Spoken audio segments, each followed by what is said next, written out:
All right, I posted the link in the event page, so that should be there. Anyone that's trying to get in, and if you have any friends in Texas that might be interested in this, please go ahead and share this video.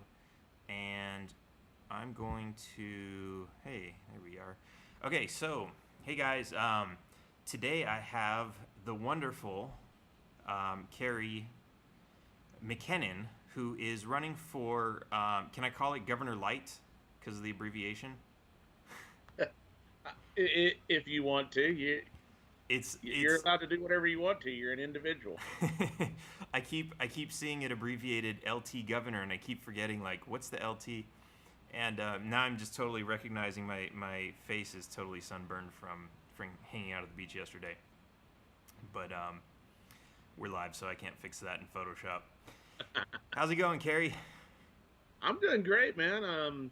We're we're going and a blowing. We're working on getting the funds to be all over the great state of Texas. I mean, you as well know how big Texas is, so travel is a huge expense for the campaign. Right. We just spent the weekend. We went from Petersburg, where we're at, down through Lubbock, and then of course we talked to people along the way and talked to people about how taxation is extortion that you are forced to do, so therefore being theft. And we moved into from there all the way into Henderson County, where we had a really great Friday night talking with local people, local individuals. Then I went to my nephew's graduation down by Willis, and of course we ended up having a moment where we had to talk to some of those that are some law enforcement individuals, and they were actually really well. We had to talk about am I being detained, and let them know that I knew the law. The guy that was there, the officer, was actually like very thankful that we knew the law. Of course, he was wearing a body cam, so that probably made him more thankful that we knew the law, Did he right? admit that you taught him anything he didn't know? Um, um, he actually, just because I told him I didn't. Walter was driving, so um, I didn't tell him who I was and didn't offer any identification even after I addressed him. And I told him that I didn't have to. And he was like, So okay, so "Well, this was a traffic stop. I for some reason I was picturing in my head that this was one of your campaign stops. oh no, if they came to campaign stop, that would have been freaking awesome, right?" But no, it was a traffic stop because we just ran Don't admit to anything. random BS, right? Yeah. And Walter's Hispanic, and how dare a Hispanic be driving a luxury car, a Mercedes, right? And every time that happens, I want to look over at the officer and just mouth, "Help me, help me!" But I'm afraid they'd pull him out and kill him, so I don't do that. Oh man. Um, if I was riding in the back seat, and he was a chauffeur, then it would be okay, right? Based on those who like to racially profile. Right. Uh, but I ride in the front seat with him, Then you and just yell at the cop. I'm sorry. Can you give him the ticket? I'm late. I have to be somewhere. well, I told the cop, I said, "Look, I am going to my nephew's graduation. I'm going there to save seats for my sister, and she's going to be extremely ticked off if I don't save seats." And he goes, "Well, I'm Officer so and so, and you can contact here. You can contact the Huntsville Police Department. Of course, I'm in Huntsville, right, where the prison is, where they just have to just scoot me over there, right?" Um, and he was like, "She can complain there," and I go, "I'm complaining right now to your camera, and this is you're just it's total BS. Just let us go, so I can go do what I need to do, right?" And he was extremely nice, especially when I told him he knew I knew the law. I said, just because I'm getting on to you, I do expect your vote in November for lieutenant governor, and I expect you to vote for all libertarians. That way, not only can our citizens be safer when they interact with you, you can be safer um, as well when you interact with our citizens. So, um, and he was like, "Yeah," and I said, "Don't forget, I'm probably going to get rid of a lot of taxes, so I don't even know if you'll be able to have a job or not. You'll probably have to go into private That's how private you. That's how security." you get a vote. Yeah. I'm not going to get you. I'm going to make a. I'm just going to get rid of taxes where you don't have a job. So, but he. It became a fun moment. It became an educational moment. And I can guarantee you, because of that interaction, he will go look at who the Libertarian candidates are for sure. Right. And then we went back through and had a great event in Henderson County, and then we went in and had some little events with libertarians in Fort Worth, and then we stopped in a little bitty town, Paducah, um, which is in Cottle County. Cottle is one of the gentlemen that died at the Alamo, and we ate lunch at a late lunch, about 5 o'clock, at a restaurant, and the sheriff for the neighboring county, King County, which is the second smallest county in Texas, the sheriff came in. So we had a conversation about how the sheriff is the most powerful person in the county, and voting libertarian, and King County probably has maybe 250 people vote in the whole county. So Oh wow. that's So about all they have in the county as well. how are you received in these smaller counties? Do they are smaller counties more libertarian than some of the bigger ones? I think they're more freedom oriented for sure. They want to be left alone. Right. They want to do what they want to do in their bedroom. They want to protect themselves through self-defense by any means necessary. Um, they want to protect their property. They believe in property rights. They understand that property tax needs to be completely eliminated, and find other ways, if we still want to fund something, find another way to fund things through greater school choice, some privatization, things like that. Right. Um, they're very receptive to free market, and so they're libertarian. It's just that um, you know they're they have for so often been bombarded with a two-party system. Your only two choices are Democrats or Republicans, and all of those rural counties used to be Democrat, and then it started becoming that Democrats was all about taxation and taking care of everybody else except for those individuals that are paying those taxes. Right. And then and now they've moved into the Republican Party, and they really don't fit there. I mean, what makes them fit there is some of those things. They're also, in rural counties, people are more apt to attend church, and identify as Christians, even though not radical extreme Christians. They identify as God fearing, God loving individuals, country loving individuals. They're a little bit more on the patriotic side of what you would. So that's a hard transition for them to come completely into the Libertarian Party, because it's not a natural fit for them, because they've lived with so much propaganda for so long, Right. that's where they feel at home, and we have to change that. But it seems like I mean, you talk about, some of the things, like as far as the taxes and the schools and all that. Like, it seems like we were just having this discussion yesterday when I was just going off on a rant, that when you live in a rural area, you're for one thing, you're a little bit more self-sufficient to begin with, but you're not expecting so much from government as when you live in a big city. So, like, in a rural area, especially in Texas, you might burn your trash versus, if you live in a big city, you've got someone who comes by with a truck every day and picks up your trash for you. So there are certain things that people don't expect, even though I don't know how Texas does it, but I know when I was living in California, you paid a garbage service, like it was separate. I think it was included in your water bill, but it was like it was a private company that they had their entanglement with government, but you were paying a private organization to make that happen. I don't know how Texas does it any differently. For some of them, like where I live, it's a private company, but it is billed on my water bill. When I lived in California, it was billed on my water bill as well. The same way with New York. What happens is the thing that kind of upsets me about it is, why can't I just deal with that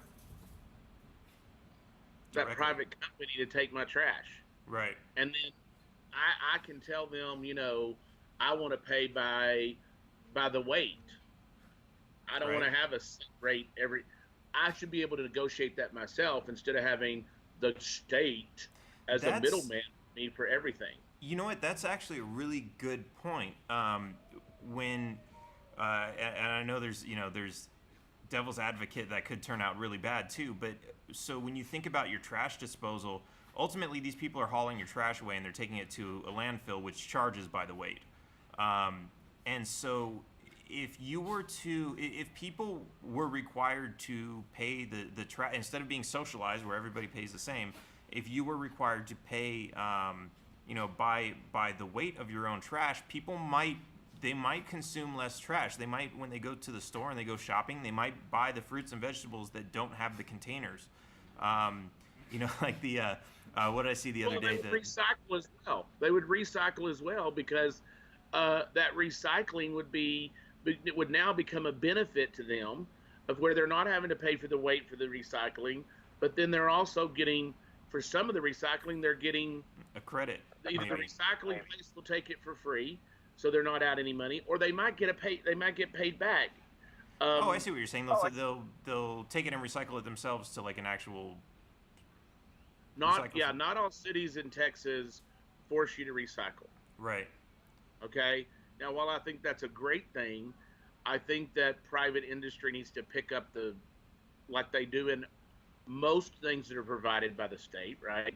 Hmm. Private industry really needs to make that something that is a benefit for individuals so that people would start recycling. If people composted, then Right. You there's not a whole lot of stuff that you would be sending to a landfill if you were exactly. doing it privately yourself and you were making money back on it. Right. I actually did that when I lived in San Antonio. I was doing some compost and using that to feed my garden. So, yeah, you might see more of that, or you might see neighbors popping up on what Craigslist or something like I'll buy your bio trash or whatever. Well, and some of those items you could even offer to homeschoolers, charter schools, private schools, even your local public schools if you chose to, for arts and crafts. Hmm. Uh, But some of I those think things. I mean, there's a lot of ways that with innovation and private industry that we could get rid of. If we just want to talk about garbage, and not just, in its literal sense, not just I was just gonna say you bring a whole new meaning to talking trash on Facebook. yeah. Um, I mean, we could It's really get into some major conversations. I live in an area where we have a landfill for the city, um, and they do not provide trash pickup if you live outside the city, which I do. But because I have city water, I can go and I can pay a certain amount and go dump at the landfill. hmm And so everybody in town pays like $30 a month, and I can go out to the landfill and drop it off for like a $5 bill. So even if I do that once a week, it's still less than if somebody came and got my trash. right. So as a consumer, even though I'm still using the state and paying the state in a way, I'm still getting to. I can't believe I'm saying choose to use the state, but I'm getting to choose which option even works better for me. Right. Well, it's still. I'll give you a free pass on that because you're still choosing between government options that are monopolized versus an actual free market. But yeah, you're right. It's a little bit of extra choice, and even that, it's kind of funny. Like even when you have a little bit of extra choice, when all of those choices are government, at least you feel a little bit freer. Well, and we recycle. So we do all compost because we have 3 acres, and we have friends that live in Lubbock, which does have a recycling part of the city, and so because they were very conscious as individuals, because even as libertarians, we're compassionate about the environment. God, oh my God, we're a libertarian and we're compassionate about the environment. Yes, probably more so than most people that are forced to do so. Um, so we do separate things and we take it into them because there is no recycling in the little bitty town I live in. So taking it in there allows it to be recycled. And I don't. We don't even have probably a bag of trash a week that is actually something that would have to go to the landfill. And the only reason, and usually we just take it into wherever we're at, and we might pay. I think it's $2 or $5 for us to get into the landfill and drop it off. Right. Yeah, that's pretty interesting. So, what else? Uh, do you have any other big platform items that you talk a Well, lot about? that wasn't really a big platform item, but I Well, mean, okay. Do you it's. have I mean, any?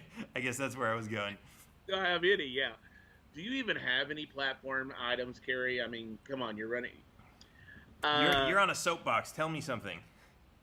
well, we really want to talk about education reform. Um, a lot of people are going to be a little upset with some of the things that we're talking about because in Texas, it would require a constitutional amendment for us to get rid of free public education. And based on the individuals that I talk to, until we change that culture and until Right. technology catches up a little bit, we're still going to be that's still going to be happening. So we have to find a So, way to w- how can we make it happen if we can't change the Constitution and we have to provide that? How can we provide it? Can we make it? What can we do to make it where it's not a tax burden on individuals? right, and I think um, that's kind of been my whole philosophy with libertarianism is that you can't just get rid of stuff overnight because basically everyone would be furious that you're taking things away. You have to figure out like everybody's in this mindset, and sometimes it's a brainwashed mindset or it's just habits because that's the system they grew up in for so many years, which I guess is arguably brainwashing. But it's you have to, if you want these people not to revolt and reinstitute the exact same system, you have to And more, somehow transition them into something else that actually works better. yeah, because if we do something to where right now, even if every libertarian that was running won, we would in November we would not have the numbers to flip a switch. Right. We wouldn't have the numbers. But if we did, and we did, were able to accomplish flipping a switch, and depending on how those individual laws were created and how they read, uh, I think enough people would hate us Right. They'd be like, that "See, we tried it your way and it didn't work. All the schools went yeah, away. and All the roads they gave it disappeared." a whole 30 days or maybe a whole six Right. months by the time it was implemented, and we would have a harder time winning again. And those people might actually allow the two old parties and those people when they get into power to do even more damage than they already have done. Right. Put So them we back have in to. and put them back in stronger and bigger. Now, that's not saying that, look, that's not saying that as libertarians, we're not going to put forth bills that are going to be asking for, when we deal with cannabis reform, asking for complete and total ending of the drug war Right. and making making it where you can put whatever in your body you want to put in your body. Now, even though we word it that way, and we create a bill that essentially says that, it's probably would not pass in that form. So, Right. and I know libertarians hate the word compromise and baby steps, but if we were able to get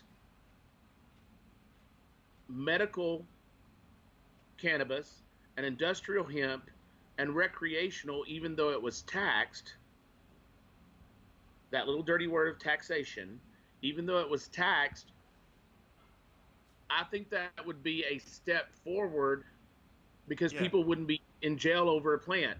Now, the next session, when we have more libertarians in 2020 and in 2022, then we can talk about getting rid of some of that. Now, some people will say once that taxation is there, we'll never get rid of it, and they're probably there's a possibility that they're correct on that. So we have to see what we can do if we make it.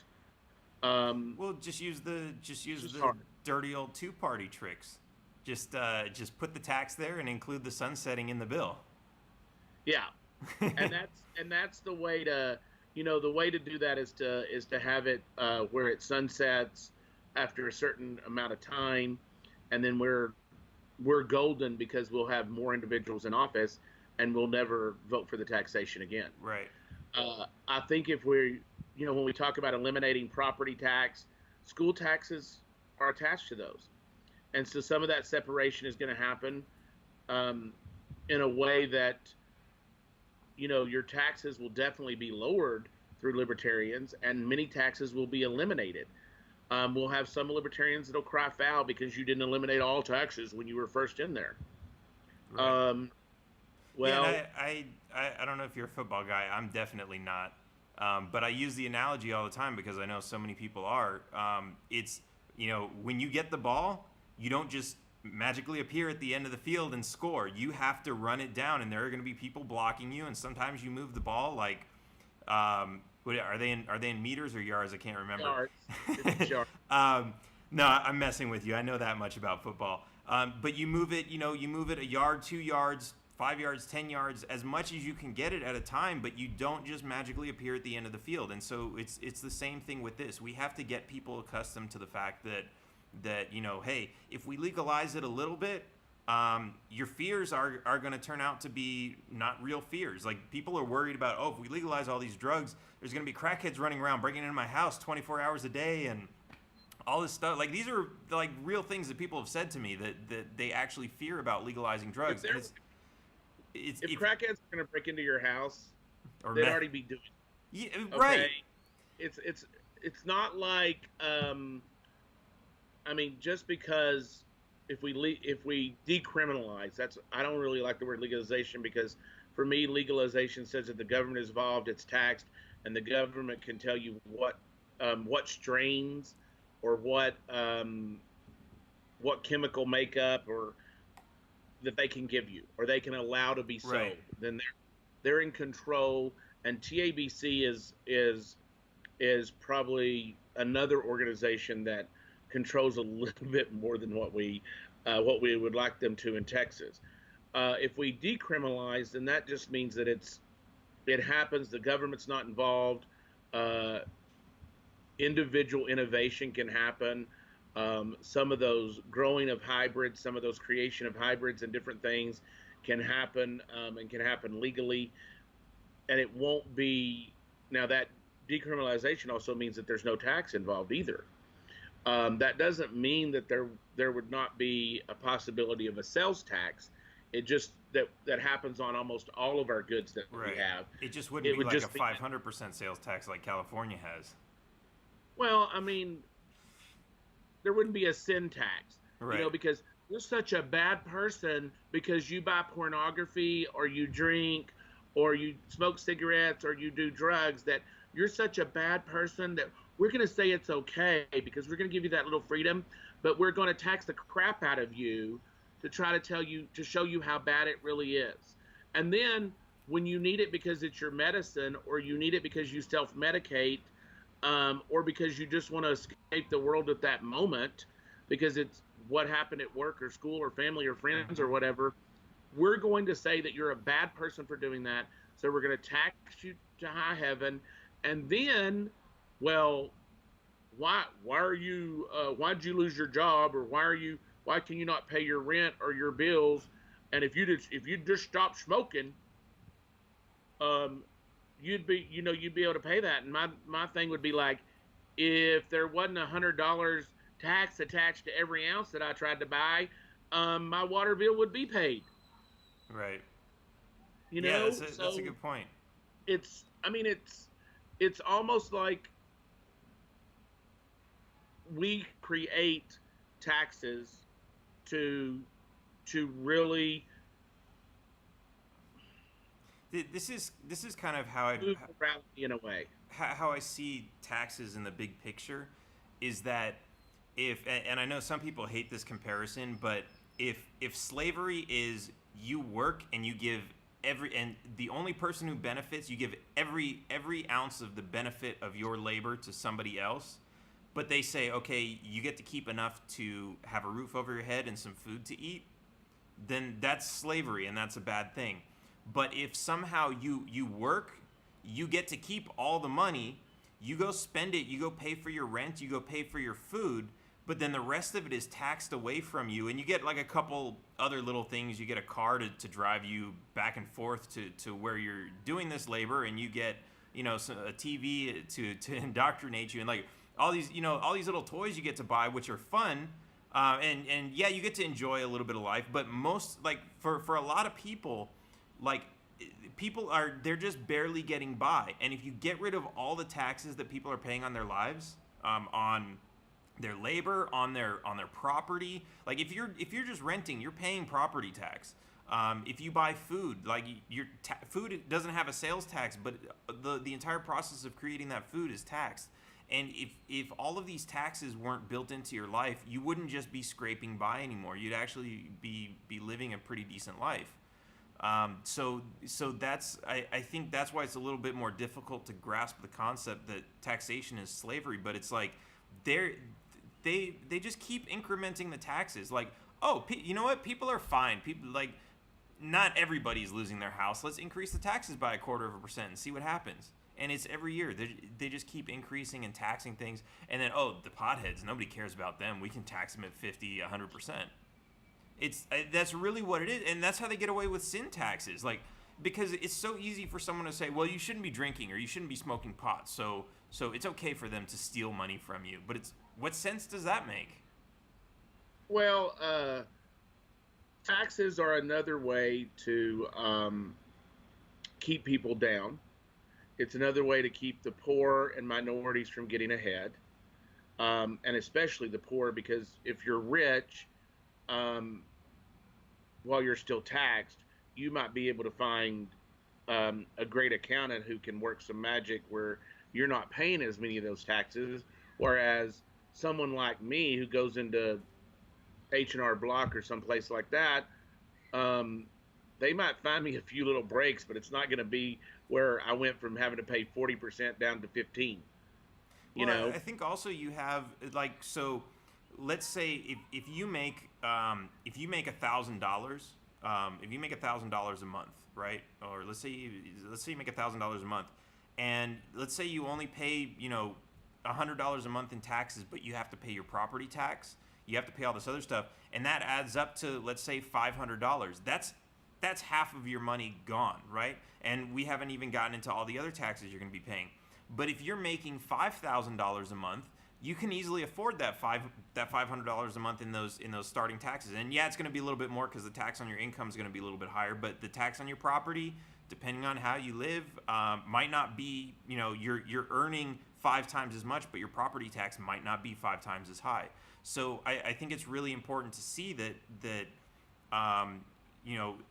even when you're poor, just because you're maybe taxed at a lower percentage, it still works out to screw you over more than if you're making a lot of money. And you can also think about it like, if you have let's say you have a little store, right? Let's say you make a little hamburger shop. If you sell 100 burgers and you make a little bit of profit, that's still, like, it doesn't compare to what McDonald's is doing, because they're selling millions of burgers, and they're able to, they've got 10 stores, and they're able to share the cost of the accountant between 10 stores, or the cost of the lawyers between 10 or 100 or 1,000 stores. And when you do that, you kind of break down the expense to where, if you have 10 stores or 1,000 stores, your operating costs are marginally smaller.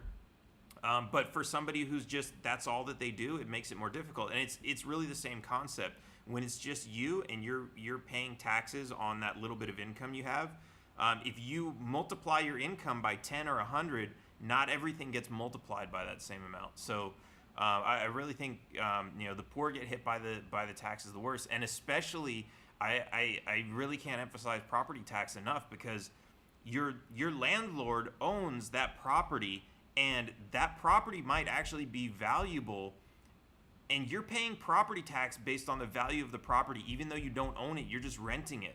They're not paying that property tax for you. They're in business to make money, and it makes sense. Like, I'm not saying there's anything wrong with them doing that, but the fact that they have to give over a big chunk to the government, they're including that in your rent.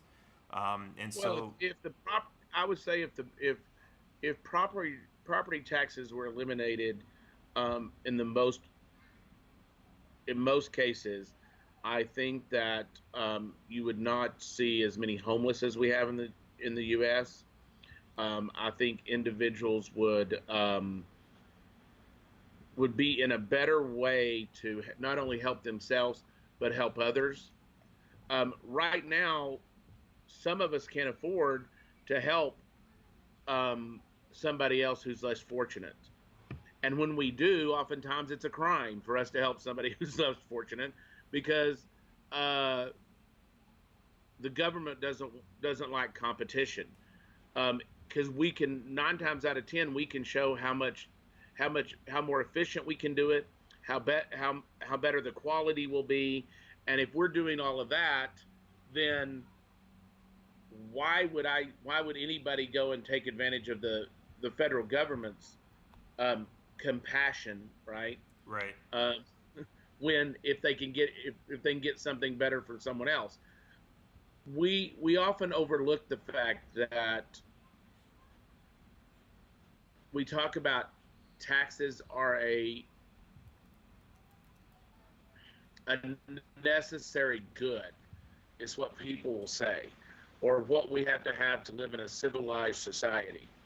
And I think that's just total BS. And the reason I think it's that way is because, look, if you have to, if you're having to force somebody to be good, um, that doesn't make them good, and that makes them resentful of the individuals that state is then helping. So we have people that because they're forced to pay taxes, then they are resentful of the individuals that need that help, because there are people out there that need help. We have to. We're not the type of libertarians that are saying there aren't poor people, there aren't people less fortunate that need help.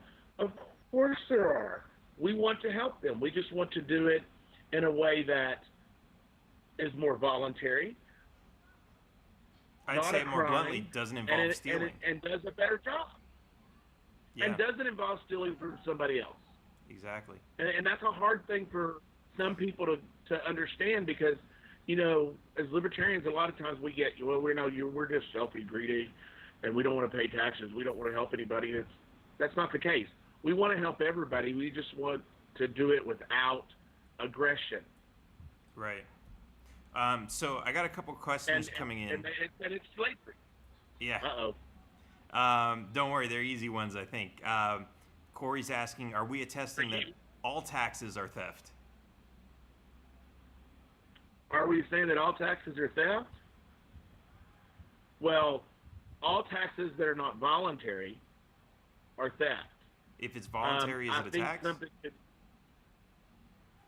Well, if it's voluntary, it's not a tax. But I think there could be individual programs.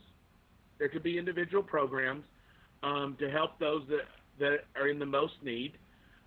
Could even be voluntary programs to fund our public schools. They could be voluntary programs to where we actually look to private individuals and private industries to help fund that, and we ask them to do that. And so then it becomes, it would still be a public institution, but it would be funded voluntarily. And so some people would say, well, that's very statist, and you're going to have a statist organization or a statist program. But when it's funded voluntarily, that means if they can't get the funding for it voluntarily, that program doesn't happen. Right? And that's an interesting proposition, because you're calling it a tax, but it's technically not if it's voluntary. But at the same time, this is like, the state manipulates words like that. Like, they say the income tax is voluntary, and then they redefine the word voluntary. They redefine what the word republic means so that they can say, we have a republic form of government, but it's not. And so if you're saying we can if we can have a tax that's voluntary, it's almost like, okay, yeah, you and I will know it's not really a tax, but everybody who likes paying taxes, they'll be able to say like, oh, I pay that tax. I'm a taxpayer. People they're proud to say I'm a taxpayer.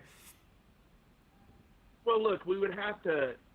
I think we may have to, have a new word for the dictionary. We may have to create a brand new word, and sometimes I do that on my own, right? Because I can buy things, but we can create a brand new word within that voluntary that is half voluntary, half tax in regards to a public program, and so we make it to where people would be more willing to do it because a lot of people want to help, they just don't know how. And if we have a program set up of how they can do it, now some of that could be done privately, and I'm not against private schools or charter schools or homeschooling. I think we should have school choice across the board. And I think if we talked about getting rid of school choice, I think some people's heads would explode, and then we would not have anywhere near the quality of education that we have.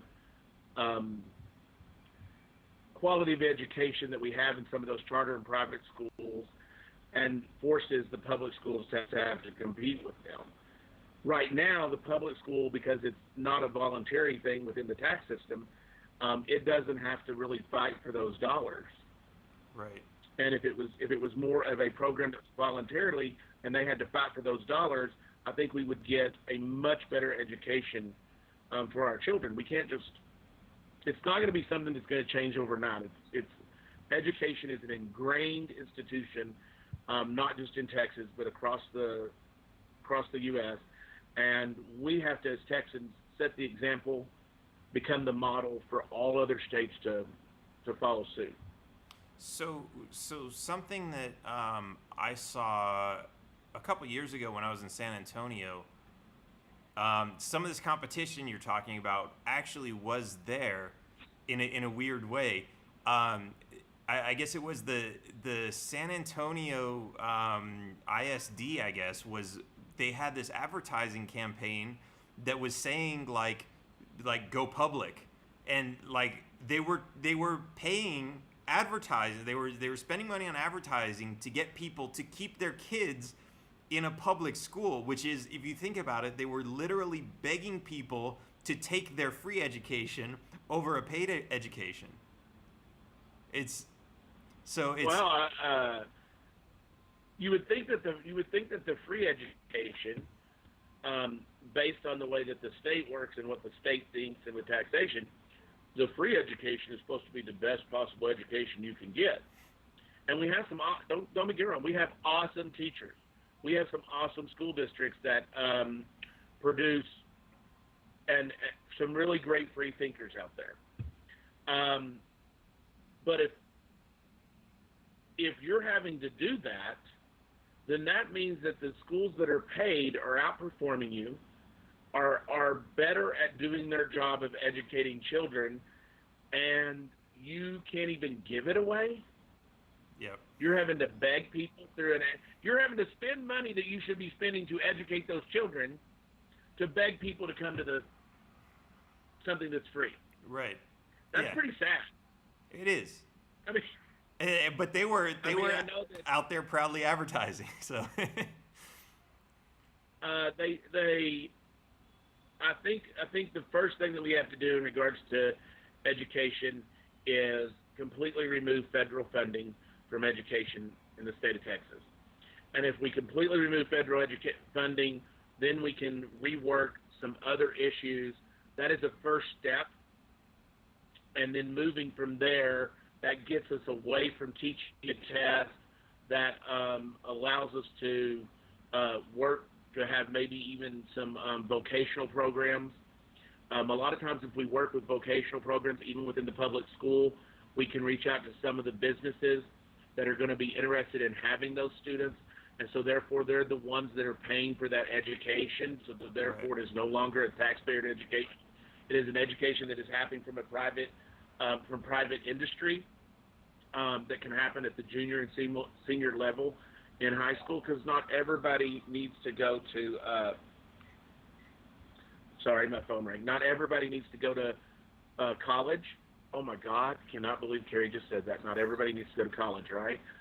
Some people do. So I mean, we have a nursing shortage in the state of Texas. So, but we need to make sure that those students that are coming out of high school know that that is a that is an industry that needs you.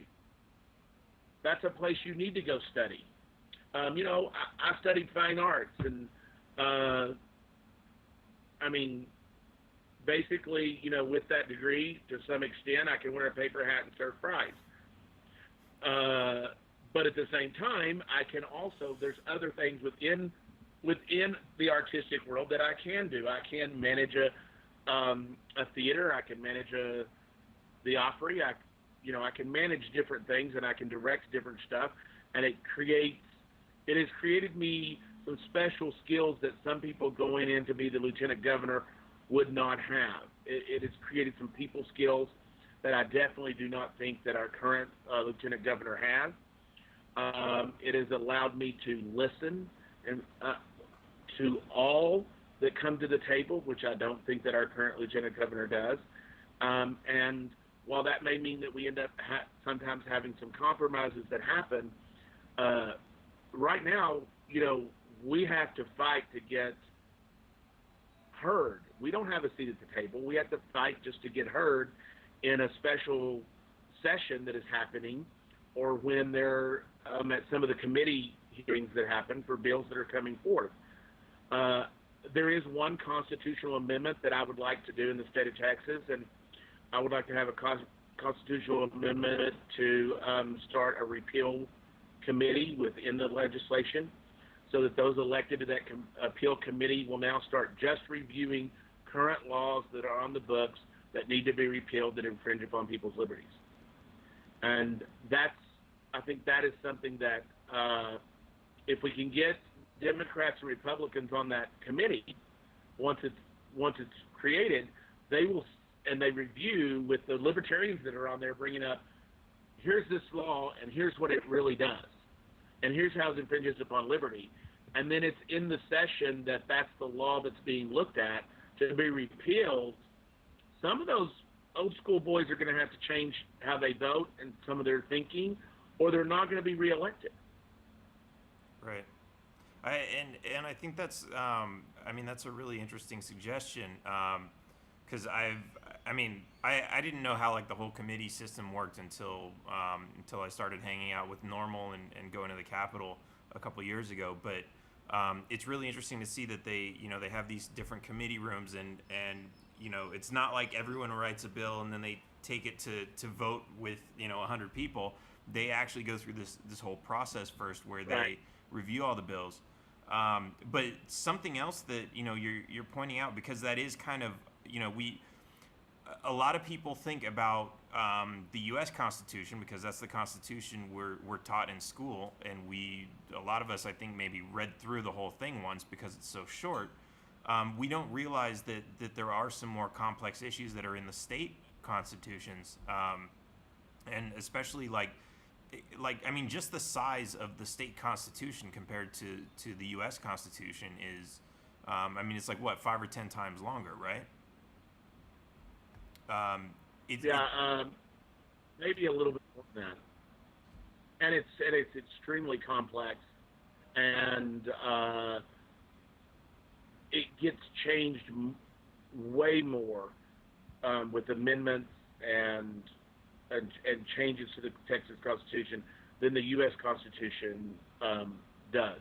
Right. I didn't even know.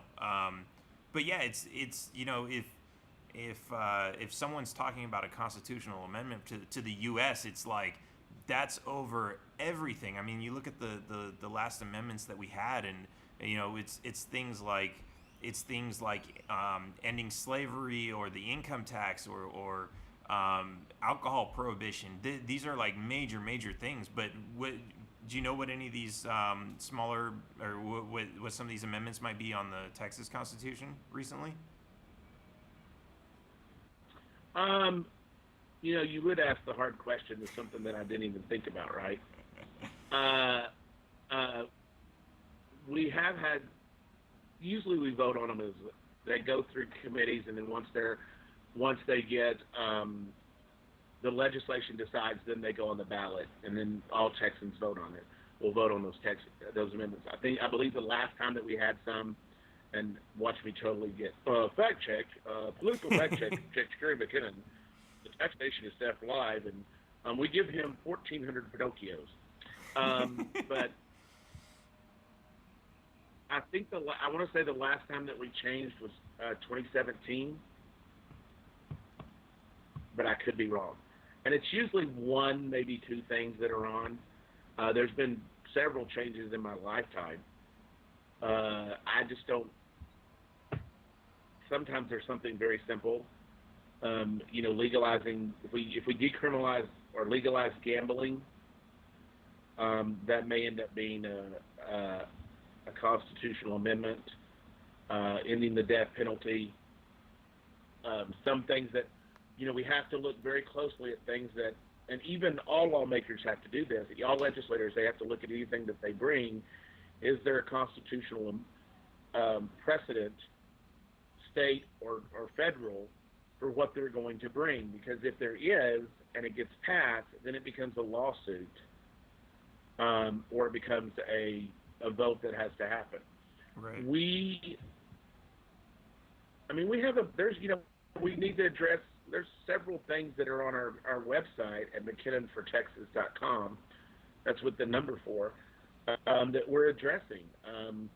Something that we're addressing that probably no other politician has ever addressed, except maybe in Nevada, or a few other places. We're talking about decriminalization of sex work. And people will be saying, well, Kerry, that only affects a small percentage of individuals. And our job as libertarians, our job as advocates for liberty is to talk about all liberty. Everyone. Not just the liberty that is comfortable, not just the liberty that affects us personally, not just the liberty that is popular. I mean, cannabis reform, now that it's popular, and as it gains popularity, it will happen.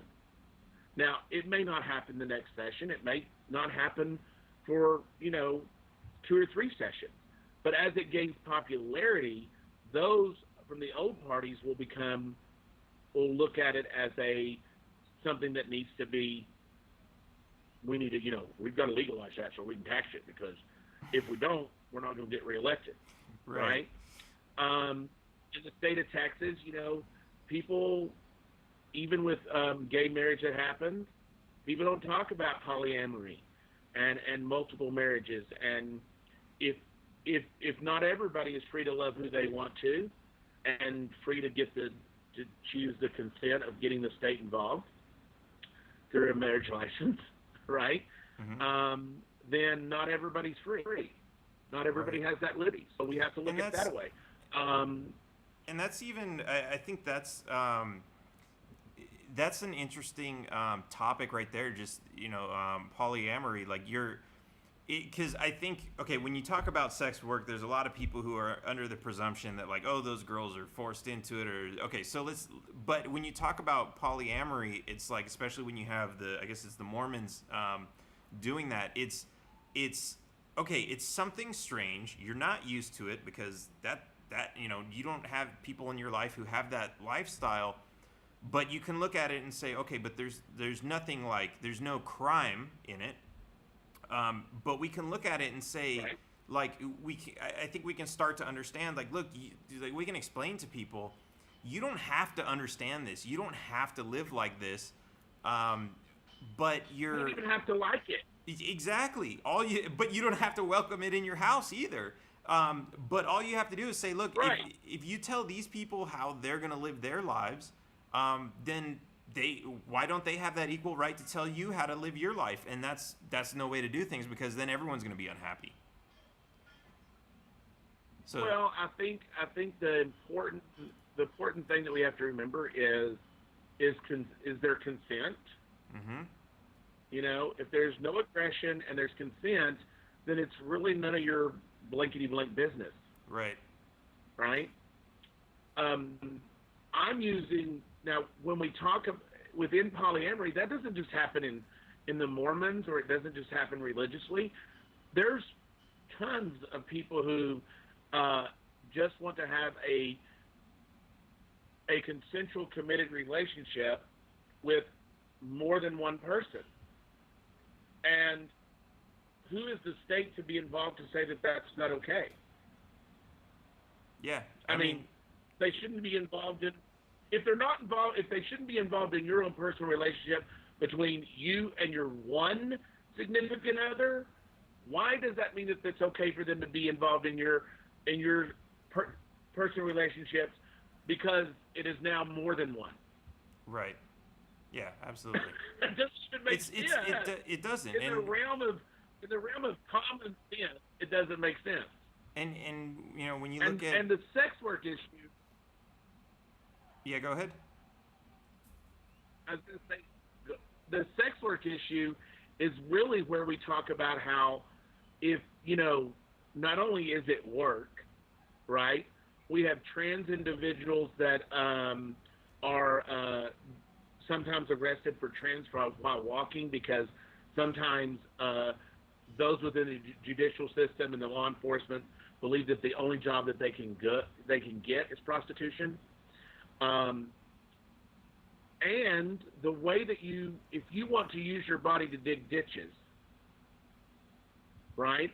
Or if you want to use your body to give pleasure, it shouldn't be the government's business.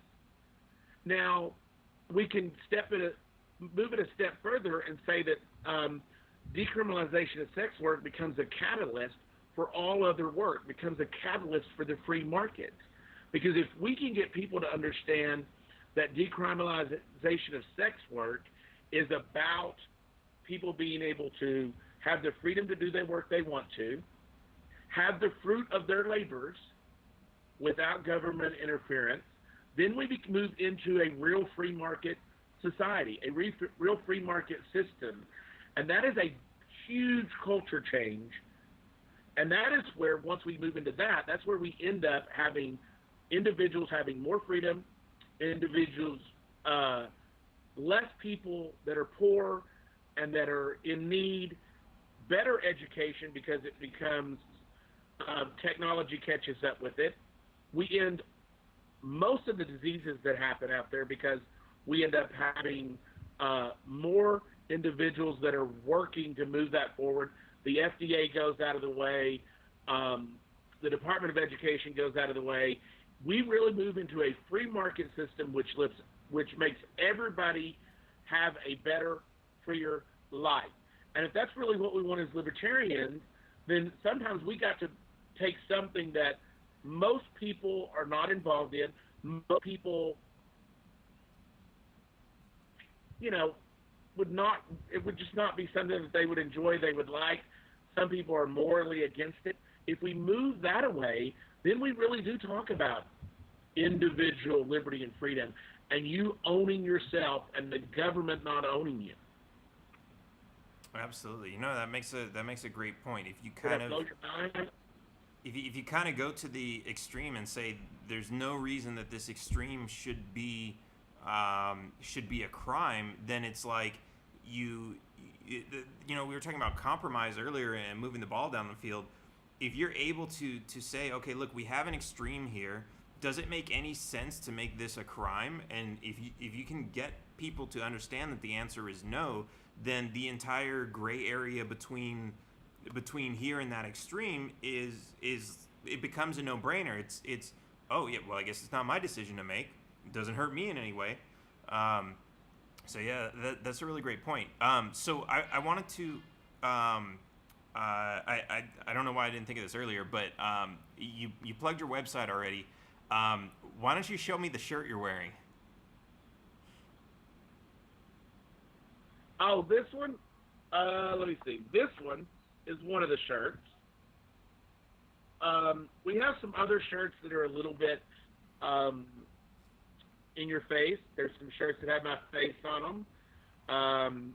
And my face on some people's shirts looks pretty good.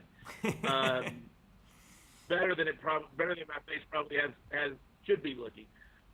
We have we have a really radical shirt that's out there right now. That we're getting a little bit of feedback because it is coming across as aggressive, and that's the last thing that we want to do. And so, it's a shirt that has us with.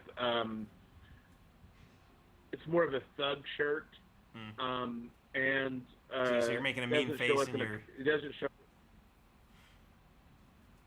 Well, we want to make sure that people look. We're going to win a few Republicans are going to vote for us because of some of our stances on things. We're definitely going to win some of those. We're going to win some Democrat votes because I'm an openly gay man who will be married for 10 years in August to a Hispanic man. Well, he would say that he's an American with Hispanic heritage. That's what he would say. And rightfully so. He was born here. And that's just the Hispanic culture, part of the Mexican culture is that's part of his heritage. That's not part of his national. Right. Nationality. National. Right. Nationality. So we have that. We're going to pull from a lot of different groups that people, some libertarians cannot pull from, and many libertarians do not go after. So that's going to be a major plus. We want to make sure that our biggest demographic is going to be those individuals out there who, and it's usually between 60 and 65% of the voters who have finally said, screw this. It doesn't benefit me to vote. The person that I would vote for, I don't like any of the people, so why vote? They're not going to listen to me. They're not going to do any good. They don't care about me. And all they ever do is tax me into the poorhouse. And I don't really own my house because I have to pay frickin' rent to the state. So I don't really own it. So we're trying to resonate with those individuals. If we can get half of those 60 to 65 individuals voting because we've inspired them in some way, we can win some elections. Nobody is unbeatable, okay?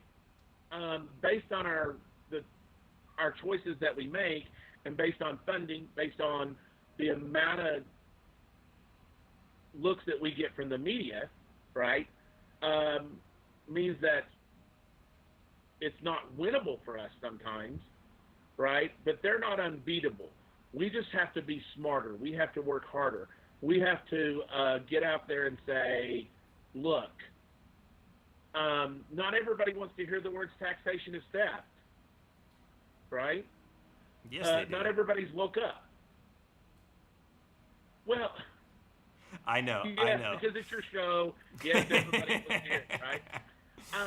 But what I mean is that some people, when you say taxation is theft, they're like, oh my God, I can't accept that. Just what would I do without my road or my school? Or I just don't know what I would do without firemen or policemen or a hospital. Right. Okay, I get it. I understand. And I understand that hits you the wrong way. So sometimes, depending on who I'm talking to, and I usually don't just open up with a catchphrase or a tagline or buzzwords or something that is going to just, stop them from listening. The individuals that watch your show already know that. So there's nothing you could say to offend them unless you said, well, I think we should really just tax everything at 50%. Then their heads would explode, right? Because they'd be going, oh my God, right. Who the hell does he have on now, right? So with that, we have to. I mean, can you imagine if somebody came on your show and said that? I think your head might explode. Yeah. You'd go, well, what do you mean 50%? We already get taxed at 60. There ain't the 40 more percent you can take, asshole. That's what you're saying, right? Pretty much. But we have to look at, when we talk to people, what connections can I make? because it is the individuals that we talk to, the handshakes that we do, the block walking that we do, the people that do that on behalf of the party, that do that on behalf of Liberty and other candidates that are going to get us elected.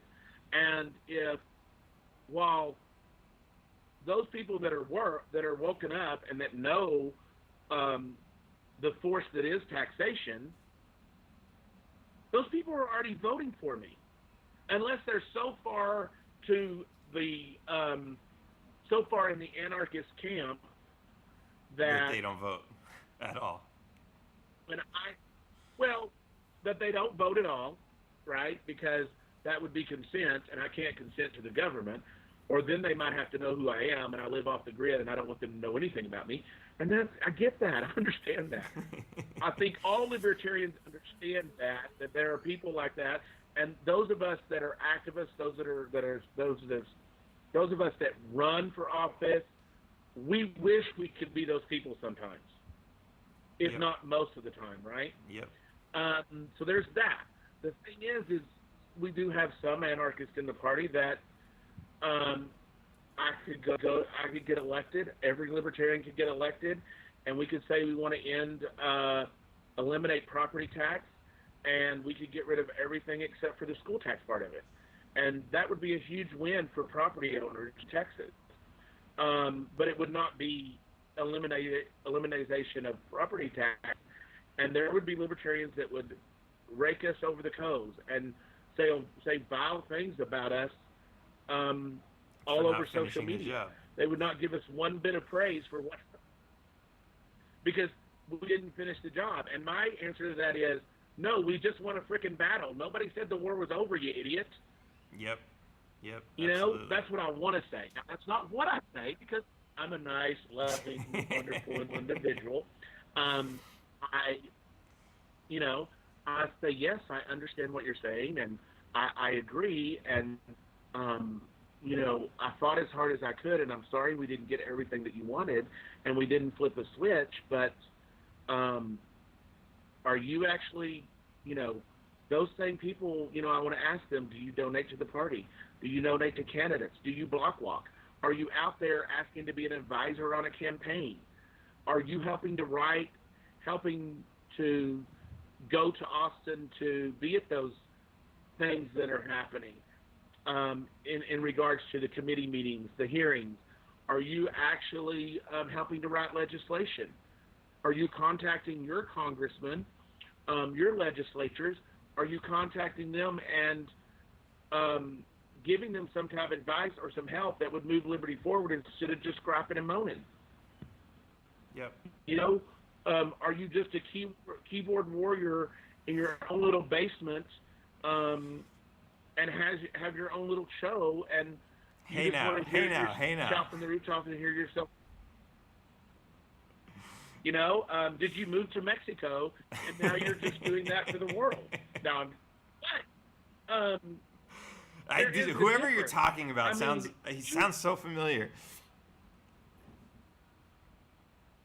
But there are other. You don't just. That's not all you do, though. You have offered to help libertarian candidates with their website at an extremely reduced rate that they could not get the same quality of help from other people for that cost.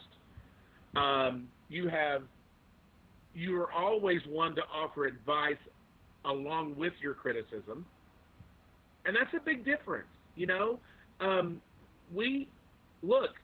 put out a huge thing for honoring Texas women this last week, and we got some really vile comments back to myself, back to some of my campaign staff, because some of the women that we were honoring, none of those people are going to be perfect because they weren't libertarians and being in charge. And we got comments about, how dare you honor a statist? You're not a real libertarian for putting this up or writing this. And I'm like, really? You weren't honoring Hillary Clinton, were you? Want to say? No, but we honored Barbara Bush. Okay, We honored Mrs. Hobby, um, the former Governor Hobby's wife. We honored Barbara Jordan. Um, we did not go in and have a Veterans Day honoring of veterans. I don't have a problem with veterans. I have a problem with uh, The policies. military engagements and the policies and the wars that we keep Yep. being in. I don't have a problem with somebody being in the military. I think if we weren't in those locations, if we weren't involved in those conflicts, we wouldn't have as large a military as we do. So there probably wouldn't be as many military personnel because those jobs wouldn't be available, right? But I'm not gonna vilify anybody because they were in the military or vilify someone's family member because they died in a foreign war fighting for what they thought was right. That's not my job. My job is to educate them that the war itself was BS. Yep. Right? My job is to let them know that the problem. So we chose specifically not to honor vets during Veterans Day weekend. We honored great Texas women, and I thought we were safe, right? I was like, surely we're safe, right? We're going to honor Dickinson, who helped save the Alamo and helped form the Daughters of the Republic of Texas. You know, I mean, how much more Texan do you need for somebody to be, right? And I was just like, I can't believe, people were like Googling the people that we were honoring and like finding the worst thing about that person to come back and say, well, that person was a statist, or that person, oh my God, I can't believe you're honoring that person. That person owned slaves. And I'm like, can you find me somebody in Texas prior to 1865 that either was Hispanic or a Mexican national that was still living here, who was now a Texan, a white person who didn't own slaves, or somebody who wasn't a slave, or a people of the land or an indigenous person? Find me somebody that did something great in Texas that they weren't involved in that somehow. That is not your typical people that everybody's talked about. And that's really, I think I say this a lot because I know this. It always comes up when good things were done, and when you idolize a person, there's nobody's perfect in this world. I'm no angel. I'm sure you've got your flaws, and Well, it's I might have one or two. it's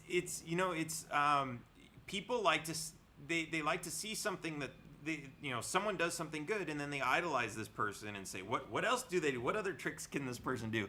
But it's like, no, like, people do good things. Good people do more good things. But even Ron Paul, I'm sure, has a couple flaws in there. And it's we need to kind of understand this. Yeah, but Ron Paul's main flaw. Ron Paul's flaw is that he'd stay in the Libertarian Party and fight within the Libertarian Party, and the Libertarian Party really would have grown to so much bigger, so much faster, and he might not have stayed and been as influential as he was within Congress and within the Republican Party, but the amount of growth that would have happened to the Libertarian Party and the amount of importance that would have then became upon the Libertarian Party would have moved the party forward so much faster than the fight that we're having to continue because he's no longer part of the party. That doesn't mean that he's not important. That doesn't mean that he's not an advocate for liberty. That just means he's chosen a different path. To me, that was a mistake for the party itself.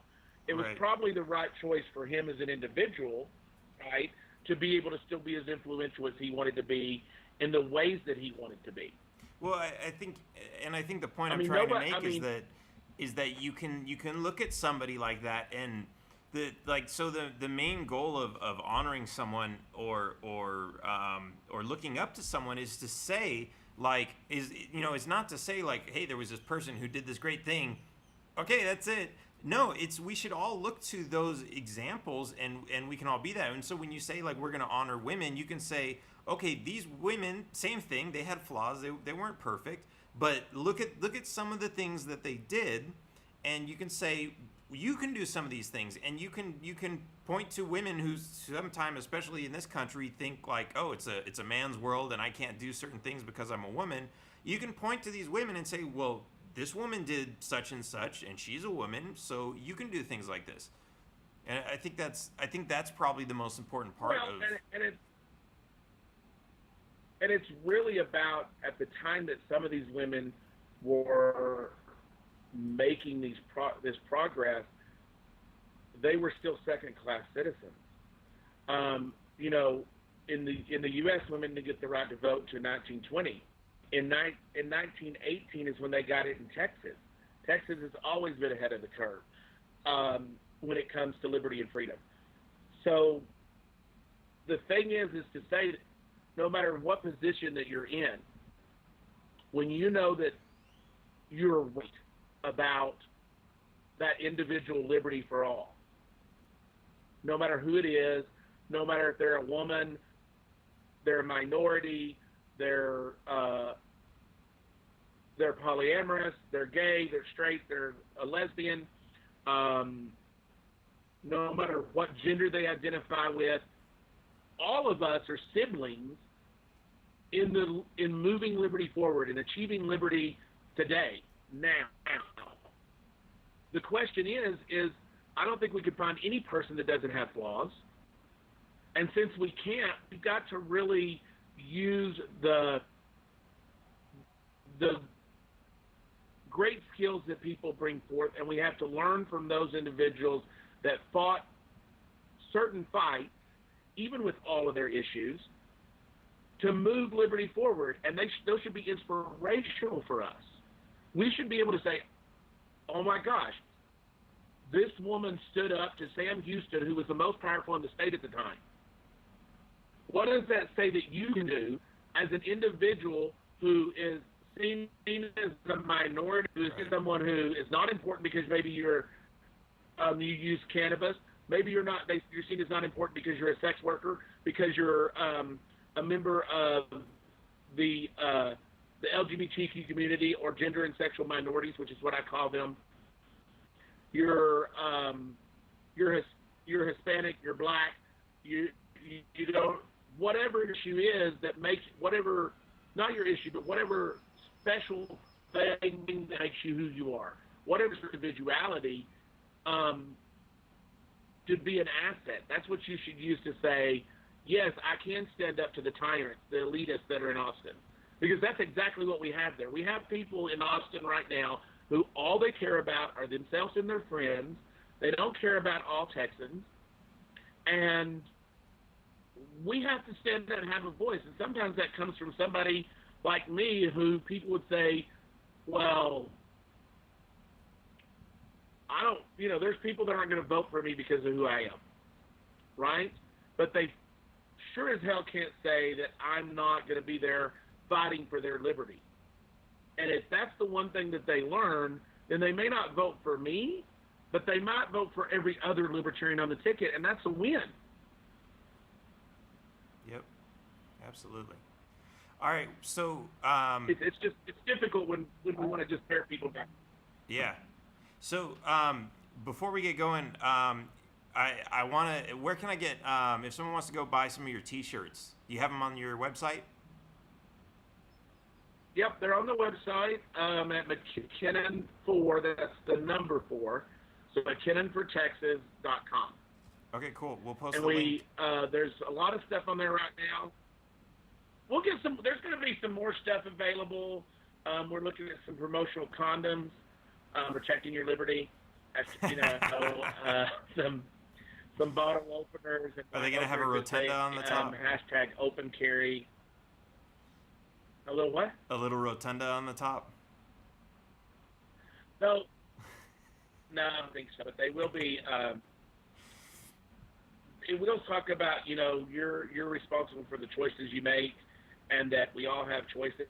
and your choices are yours alone, not no one else, and especially not the government, should be dictating what your choices are. I like So it. there's going to be that. It's just going to be fun. We want to have fun with the campaign, but we want to make sure that. I mean, can we win? Hell yes, we can win. I mean, we can win. Is it hard? Um, is our chances really? Woo, are our chances way out there in the stratosphere? And would somebody win a lot of money if they bet on me in Vegas and I won? Sure, but I think Texans understand that I am genuine. They understand that I am honest. They want somebody that will listen to them, even if they don't agree with them, and they know that we will move Texas forward where we have more economic, more social freedoms and liberties, and than we've ever had probably since when we first began as a country. So it's a good thing, right? I mean, not to quote Martha Stewart or anything, but I mean, if you want someone that's going to speak their mind and is going to be there for you, but not be nearly as crazy as other people, you're going to vote for me.